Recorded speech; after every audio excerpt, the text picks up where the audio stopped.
Baiklah, suara saya terdengar ya? Putus-putus enggak? Kira-kira. Terdengar, terdengar. Terdengar ya? Bagus, lancar. Bismillahirrahmanirrahim. Bagus, lancar. Assalamualaikum warahmatullahi wabarakatuh, teman-teman semuanya. Alhamdulillah, alhamdulillah, arsalah rasulahu bil huda wa dinil haq, amma ba'du.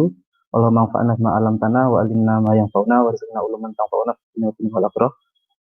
Eh, Penghormatan yang sebesar-besarnya untuk PPI Dunia, ketuanya, koordinatornya Mas Fadlan, kemudian penyelenggara dari Pusgerak dan seluruh panitia.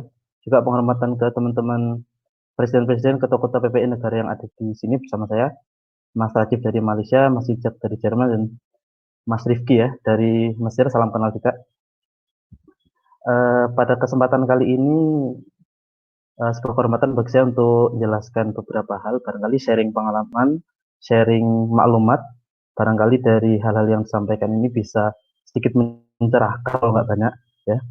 Dan memang yang diekspektasikan oleh panitia itu kita para pembicara menjelaskan beberapa hal terkait dengan ini ya, situasi dan kondisi di negara masing-masing, bagaimana pemerintah atau pemimpin setempat eh, kebijakan, bagaimana apa pelajaran yang bisa kita ambil dan bagaimana sikap kita, langkah kita dan sebagainya. Tapi saya mohon izin untuk meskipun saya akan sedikit membahas itu, saya kan juga masuk ke beberapa hal lain yang saya rasa saya ingin sampaikan gitu, karena menjadi bagian dari apa yang juga saya teliti dalam tesis yang akan saya tulis. Ini kebetulan kalau tidak salah ketua Pusgeraknya Mas Iksan Giat juga beberapa waktu mendatang juga akan segera tesis defense ya. Semoga dimudahkan juga. Minta doanya juga untuk semuanya pelajar Indonesia baik di luar negeri maupun dalam negeri yang akan menghadapi hal yang sama. Kalau di Turki sendiri, kalau masyarakat Indonesianya, pelajarnya sebenarnya secara data tidak bisa disampaikan sevalid mungkin, tapi secara umum ada 2.700 pelajar. Dari 2.700 pelajar itu sekitar 1.000 berada di pesantren yang kita biasa sebut Slemannya, yang cabang-cabangnya juga ada di Indonesia. Menyisa pelajar umum baik di tingkat SMA, universitas, baik S1, S2 maupun S3 sekitar 1.600 atau 1.700. Ditambah dengan WNI dari komponen yang lain, ada juga pekerja, ada juga pegawai, ada juga macam-macam yang lain. Itu kira-kira ada 4 ribuan WNI, 4.300 sekian. Kemudian terkait dengan negara Turki menghadapi situasi yang tidak menentu ini, uncertain circumstances ini ya, eh, barangkali secara singkat kami bisa menjelaskan bahwasanya Presiden Turki yang sekarang yaitu Recep Tayyip Erdogan memiliki langkah-langkah yang terukur, tegas dan pasti sehingga beberapa sekian banyak apa ya ekspektasi atau prediksi berdasarkan riset para ilmuwan juga yang memproyeksikan normalisasi akan terjadi di bulan Mei, Juni benar-benar terlaksana terjadi. Sekarang sudah masuk ke fase normalisasi, bandara sudah mulai dibuka, mal sudah dibuka dan sebagainya, sebagaimana di wilayah-wilayah lain ya, tapi berbasis data yang bisa diakses harian oleh seluruh masyarakat. Tapi karena pelajar atau WNI Indonesia itu ada di sekian banyak wilayah yang tersebar di seluruh penjuru Turki, ada sekitar 83 provinsi di Turki. Saya tidak tahu secara pasti seberapa besar persebaran WNI di sana, tapi untuk PPI wilayah kita tersebar ke 13 administrasi ya, yang itu berkoordinasi secara berkala dengan kami dan bantuan atau apapun itu selalu apa namanya ada follow up-nya. Bahkan di dalam situasi yang tidak mudah di era pandemi ada satu teman kita waktu itu yang punya penyakit cukup parah dengan tagihan di rumah sakit tidak bisa kita katakan sedikit, alhamdulillah bisa kita bantu dan akhirnya kita pulangkan juga ke Indonesia dengan bekerja sama dengan seluruh komponen. Mungkin itu sekilas tentang Turki dan apa namanya kebijakan-kebijakannya, barangkali nanti bisa teman-teman perdalam kalau ada sesi Q&A-nya ya. Saya mau masuk ke beberapa materi yang barangkali ingin saya sampaikan terkait dengan leadership. Apa esensinya, apa tujuannya, dan bagaimana esensi dan tujuan itu berimplikasi pada kebijakan yang dibuat oleh para pemimpin. Eh, yang pertama saya mau garis bawahi dulu bahwa kepemimpinan atau leadership itu tidak hanya berada pada level sosial di permukaan ya, hubungan antar manusia, antara presiden dengan masyarakat atau apapun, tapi dia juga ada di dalam diri masing-masing kita gitu. Eh, Jadi setiap keputusan yang kita ambil, setiap kebijakan yang kita putuskan, itu kan berbasis pada apa dalam diri kita. Nah, itu yang memimpin diri kita. Apakah kita ketika mengambil keputusan itu dituntun oleh rasionalitas, dituntun oleh spiritualitas, dituntun oleh feelings, atau dituntun oleh hal-hal yang lain, misalkan nafsu syahwat. Nah, itu yang barangkali siap masing-masing dari kita, apalagi para pemimpin butuh introspeksi diri terkait dengan itu. Kemudian masuk ke tujuan kepemimpinan apa sih? Apa sih tujuan dari leadership? Apa sih tujuan dari governance politik apa? Saya mohon izin untuk ngambil quote dari salah satu uh, ilmuwan Muslim ya. Ada salah seorang tokoh besar namanya Abu Nasr Al-Farabi. Beliau itu dijuluki ini ya, Al-Muallim Atsani, guru kedua, karena kontribusinya yang luar biasa untuk menjembatani filsafat dari Yunani ke Islam dan dari Islam akhirnya ke Eropa ya, ke peradaban Barat sekarang itu. Beliau menyampaikan apa sih tujuan politik itu atau kepemimpinan? Tujuannya adalah untuk memperoleh kebahagiaan. Maka tugas dari para pemimpin adalah membawa masyarakatnya, membawa konstituennya kepada kebahagiaan. Nah, pertanyaannya kebahagiaan itu apa? Nah, itu. Kebahagiaan itu ilmuwan banyak berbicara tentang ini, tapi secara umum kalau kita mengambil titik temu di antara semuanya, nanti akan bermuara pada barangkali ya, kurang lebih begini. Kebahagiaan adalah pemenuhan segala kebutuhan yang itu berkesesuaian dengan apa-apa yang dipandang baik dan arif gitu. In line with what considered baik, good and virtue. Jadi kebahagiaan harus berkesesuaian dengan itu. Kemudian good and virtue ini tentu berbeda di masing-masing masyarakat. Karena itu dipengaruhi oleh situasi dan kondisi. Barangkali masyarakat, dan ini di seluruh aspek ya, ada masyarakat Indonesia, ada masyarakat Eropa, ada masyarakat Arab. Nah, itu nanti situasi dan kondisi di sekitar mereka itu mempengaruhi pembentukan nilai-nilai kebaikan itu. Nah, makanya nanti, dan itu di semua level ya, tidak hanya di negara, tidak hanya di agama, tapi juga di organisasi-organisasi, bahkan organisasi kita, PPI Dunia, PPI Turki, dan PPI Mesir, Jerman, Malaysia, dan lain sebagainya. Makanya kalau kita perhatikan di ADART kita masing-masing, itu visi misinya kan ada ya.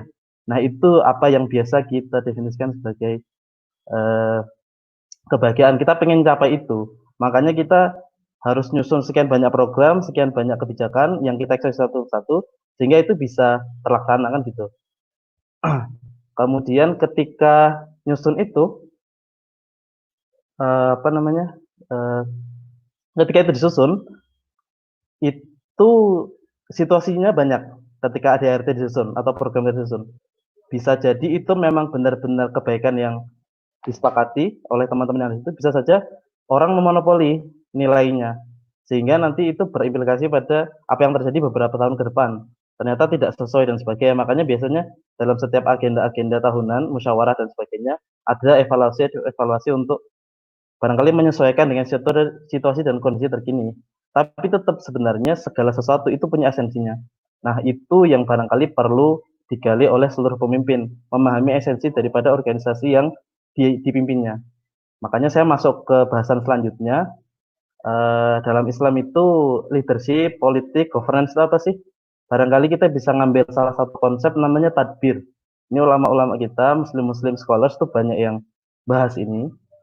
Dan menariknya tadbir ini juga sudah terserap ke bahasa Indonesia ya. Kalau kita buka KBBI itu juga sudah ada kata tadbir karena memang ini terpakai sudah lama. Dan maknanya itu ya sebagaimana yang kita ketahui, tata urus, tata kelola dan lain sebagainya. Nah, kenapa tadbir? Nah, ada sistem akar kata yang menarik dalam bahasa Arab ya, yang membuat maknanya nanti jadi menarik dan penuh hikmah kearifan. Tadbir ini satu akar kata dengan kata dubur yang artinya segala sesuatu yang di belakang. Maknanya, setiap pemimpin, setiap mudabir, setiap orang yang melakukan tadbir, itu harus adalah orang yang paling tahu tentang masa depan, atau orang yang paling bisa memproyeksikan tentang implikasi dari apa-apa yang dia putuskan gitu. Kalau dia melakukan ini, kira-kira implikasinya apa ya? Kalau dia milih pilihan yang ini apa? Nah, itulah yang harus dipahami oleh setiap pemimpin leader, oleh setiap leader. Makanya setiap pemimpin itu harus melakukan apa yang dinamakan dengan tadabbur atau kontemplasi mendalam ya.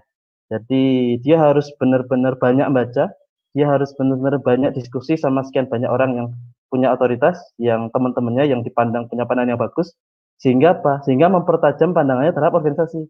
Karena kalau tidak, dia membawa organisasi ke sesuatu yang barangkali tidak dicita-citakan. Nah, barangkali kalau ini kita coba apa ya aplikasikan cara memandang segala sesuatu termasuk organisasi-organisasi kita ini dari sisi ini, jadi kita dalami dulu esensinya apa. Nah, makanya kita kontemplasikan dulu. Nanti kita akan nangkep esensi dari keorganisasian kita itu apa. Misalkan di PPI kita ya, ada PPI yang dia bentuknya belum benar-benar organisasi karena dia tidak berstruktur, tidak punya ADART dan sebagainya, tapi sebenarnya jalan-jalan aja karena esensi awalnya barangkali memang bukan itu, tapi untuk sarana mengumpulkan, sarana silaturahmi, sarana sharing-sharing kalau ada yang kesulitan saling bantu. Tapi ada juga PPPI yang sudah sampai ke tahap selanjutnya, bikin pelatihan tentang leadership, bikin pelatihan tentang kepakaran dan seterusnya, yang itu tergantung dengan situasi dan kondisi organisasinya masing-masing.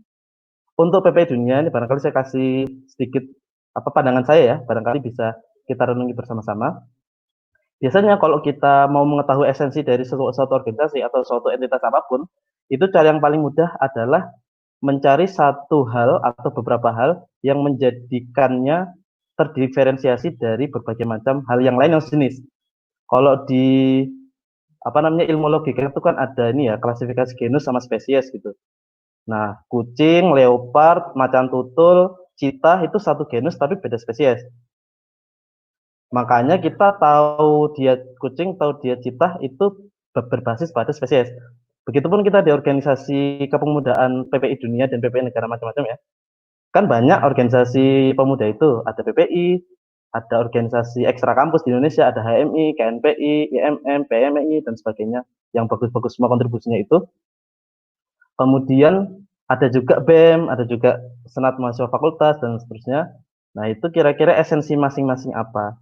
Saya rasa PPI negara sekian banyak kita ini esensinya adalah diantaranya adalah karena perbedaan kita berada di negara-negara di luar Indonesia, sehingga kita punya beberapa keuntungan yaitu berinteraksi langsung dengan apa sih namanya masyarakat asing, sehingga dengan begitu kita satu tidak saja bisa mendapat banyak insight, pengalaman, pandangan dari sekian banyak bangsa, tapi juga satu hal yang lain yaitu memperkenalkan Indonesia. Biar tadi sebagaimana disampaikan oleh Mbak Hilda di permukaan awal tadi ya, di pembukaan, eh, diskusi kita ini barangkali bisa kita arahkan berujung pada kontribusi untuk bangsa apa. Mungkin negara-negara kita, pelajar-pelajar di berbagai macam negara itu bisa memfungsikan dirinya sebagai agen diplomasi ya, memang kita sudah bisa barangkali kita banyak melakukan apa namanya pameran pertunjukan di Indonesian Culture Day dan sebagainya. Tapi barangkali bisa lebih dari itu. Nah, itu bergantung pada kontemplasi kita ke organisasi kita masing-masing. Terakhir, berkaitan dengan mencari identitas, itu barangkali juga kasus yang terjadi di Turki. Sekian tahun, sekian dekade setelah keruntuhan Kesultanan Utsmaniyah di tahun 1924, baru di tahun era sekarang ini, beberapa dekade terakhir, itu Turki benar-benar dalam tanda kutip kembali berjaya karena bisa berada pada supremasinya, politik kuat, ekonomi kuat, dan dipandang oleh banyak negara. Ya baru sekarang ini setelah berkali-kali, barangkali itu adalah bagian dari usaha untuk mencari identitas dirinya yang nggak berakar pada keislaman, Utsmani dan seterusnya, yang itu bisa banyak sih perspektifnya, tapi bisa didiskusikan bersama-sama. Itu mungkin Mas Rake atau Mas Yovan ya, sebagai pembukaan, barangkali nanti Ya, bisa ada sesi selanjutnya. Makasih banyak. Wassalamualaikum warahmatullahi wabarakatuh. kita kan berada di negara studi kita dengan kultur dan kebiasaan-kebiasaan yang mungkin berbeda gitu. Dan di sini juga ada 3 benua ya, Afrika, Eropa dan Asia. Nah, dari tempat kita lingkungan kita itu sedikit banyak pasti juga akan mempengaruhi individu kita gitu. Nah, dari tempat mas-mas sekalian berstudi ini, apa kebiasaan atau kultur yang akhirnya menjadi penunjang juga untuk menambah kemampuan kepemimpinan mas-mas kalian gitu. Terus yang kedua, ini ya pertanyaannya ini juga keresahan, mungkin keresahan banyak pemimpin juga gitu. Kita di sini pemimpin nih, Mas Izak, Mas Usama, Mas Rifki, Mas Rajif, itu terlihat kuat, terlihat ya garang melawan yang ingin menyerang dari luar, terlihat bisa berwibawa di depan umum dan bisa menyelesaikan, memberi solusi kepada anggota-anggota dan bahkan permasalahan-permasalahan di organisasinya. Namun seperti tadi mungkin ada materi juga yang menyatakan bahwa kita sebenarnya konflik yang kita rasakan itu malah di dalam internal diri kita gitu. Terkadang itu pemimpin itu merasa ada keraguan, ada malah banyak juga pemimpin itu yang merasa kesepian gitu. Nah, bagaimana sekalian ini mengatasi konflik-konflik yang sendiri dari dalam hati ini loh. Kalau kita mau ngomong ke orang nanti kita terlihat lemah ya kan. Nanti kita bapernya ke bawah ke forum. Nah, nanti kita terlihat tidak ini kan, tidak bijak gitu. Nah, kira-kira bagaimana nih mengatasi konflik diri ini gitu? Masuk suara? Masuk Bang, lanjut. Ada banyak sebenarnya, tapi saya rangkum ringkas jadi 2 kali ya. Yang pertama, saya katakan di antara masyarakat Turki itu nilai yang paling saya rasakan adalah kebanggaan diri. Jadi mereka percaya diri dengan apa yang mereka punya sebagai bangsa, yang itu membentuk identitas mereka. Itu yang paling kelihatan mungkin dari sisi bahasa. Jadi tidak seperti sekian banyak negara, termasuk Indonesia barangkali ya, yang memandang bahasa Inggris itu sebagai bahasa yang benar-benar menakjubkan, perlu diapresiasi dan sebagainya. Bangsa Turki itu tidak terlalu barangkali menguasai bahasa Inggris, sebagaimana beberapa bangsa yang lain, misalkan bahasa Jepang ya, atau beberapa bangsa yang lain. Ini memang ada kekurangannya. Kekurangannya yaitu akses ke dunia internasional mungkin tidak terlalu bisa lebih luas dibanding beberapa negara yang memang meskipun tidak berbahasa Inggris tapi mengambil bahasa Inggris. Tapi dengan begitu, ini beberapa kesempatan kita agak kaget. Pertama kali saya mendarat di Turki, di Ataturk Airport ya, di Istanbul, itu kita kebingungan di sebuah bandara yang barangkali paling padat di sekitaran Eropa, itu orang yang harusnya memberikan informasi sama sekali tidak bisa berbahasa Inggris. Kemudian kalau kita ke daerah-daerah tertentu, bahkan di Istanbul yang sangat padat, orang yang tidak bisa bahasa Inggris itu bisa kita temukan. Maknanya adalah mereka benar-benar menjunjung tinggi bahasanya sendiri, yaitu bahasa Turki, dan berharap justru orang lain bisa berbahasa Turki. Nah, itu yang barangkali terjadi juga di saya pribadi. Saya pertama kali ketemu profesor saya untuk menentukan pelajaran dan sebagainya, beliau langsung menekankan harus segera menguasai bahasa Turki, tidak sekedar bahasa percakapan, tapi bahasa akademik. Makanya kita langsung diberikan tugas untuk nulis esai harian berbahasa Turki, dan kalau kalian masih punya pikiran untuk menulis esai dengan bahasa Inggris atau bahasa Arab, lupakan, segera pulang ke negara kamu gitu. Itu barangkali yang penting untuk kita tangkap, karena bagaimana tadi yang disampaikan sama Mas Rifki terutama ya, tentang kebesaran Indonesia barangkali, saya mendengarkan hal tersebut sering memang dari teman-teman sesama Indonesia, baik di Indonesia dulu maupun di sini sekarang. Tapi saya sangat terkesan ketika yang mengucapkan itu justru teman yang dari negara lain, teman Aljazair, teman Nigeria, teman Sudan, justru mengatakan itu, dan itu luar biasa bagi saya. Dan itu sebenarnya nyata. Hanya saja kita seperti punya inferiority complex ya, punya rasa sepertinya kita tidak sejajar gitu dengan bangsa lain, yang itu alhamdulillah beberapa kutranya sudah menurun, tapi barangkali perlu benar-benar kita kondisikan masyarakat kita, dimulai dari diri kita sendiri untuk berbangga bahwasanya kita tidak berbeda dari bangsa lainnya, sejajar sama-sama umat manusia. Yang kedua adalah penghargaan mereka terhadap leluhur mereka, bapak bangsa mereka. Misalkan penghargaan mereka kepada Mustafa Kemal Atatürk sebagai pendiri bangsa, bapak bangsa, itu luar biasa sekali, bahkan hampir pada level pengkultusan. Makanya Eee, tapi dengan begitu nilai-nilai nasionalisme itu benar-benar, apa namanya, bisa terserap dalam diri masing-masing masyarakat, warga. Kita barangkali di Indonesia masih kurang familiar, tidak sekedar familiar, barangkali kita tidak terlalu mengapresiasi pemimpin bangsa kita, Bung Karno, Bung Hatta, Natsir, Cokro Aminoto, dan lain sebagainya. Tidak banyak nama-nama itu apa namanya kita jaga gitu. Bahkan beberapa di antara kita memang barangkali di beberapa sisi ideologi dan sebagainya ada yang barangkali tidak sesuai di pandangan sebagian orang, tapi ketika dia sudah jadi sejarah, sudah jadi bangsa, harusnya dia sudah jadi monumen yang kita ambil kebaikannya, yang itu apa namanya bisa kita jadikan bensin untuk menggerakkan roda nasionalisme kita sehingga benar-benar bisa berkontribusi sebenarnya buat bangsa. Secara Oke, apa yang sama. ditelurkan, apa yang disumbangsikan oleh Bung Karno dan seterusnya itu tidak kalah dibandingkan berbagai macam pemimpin negara di dunia. Itu aja. Mohon Terima maaf, kasih banyak. Mas. Oke. Ini mungkin poin-poinnya. Untuk ini Mas, singkat aja untuk masalah konflik urusan pribadi gimana nih mengatasinya biar nggak kebawa ke organisasi gitu. Oke. Uh, Satu, kita harus sadar bahwasanya kepemimpinan itu karena ini level kepemimpinan ya, itu bukan Ya, privilege tapi amanah. Jadi kita harus tahu bahwasanya ada konstituen kita yang mengamanatkan amanah itu ke kita. Sehingga sebisa mungkin dalam mengambil sekian banyak keputusan itu harus melibatkan mereka. Nah, makanya di organisasi kan komponennya banyak. Sekian banyak komponen itu sebisa mungkin dilibatkan dalam berbagai macam pengambilan keputusan.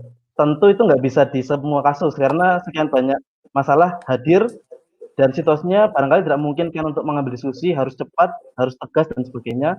Tapi butuh apa namanya treatment tertentu agar meskipun itu sebuah keputusan dilakukan dengan diskresi, tapi tetap bisa dikomunikasikan dengan baik ke konstituen kita. Itu sih. Dan oke oke. amanahnya itu berarti tidak sekedar ke teman-teman yang milih kita atau yang mengamanatkan itu kita, tapi juga ke yang punya semuanya, punya sekalian alam raya Allah Subhanahu wa taala. Oke oke. Ya, ini singkat aja. Tadi sudah ada aba-aba dari panitia untuk closing statement aja.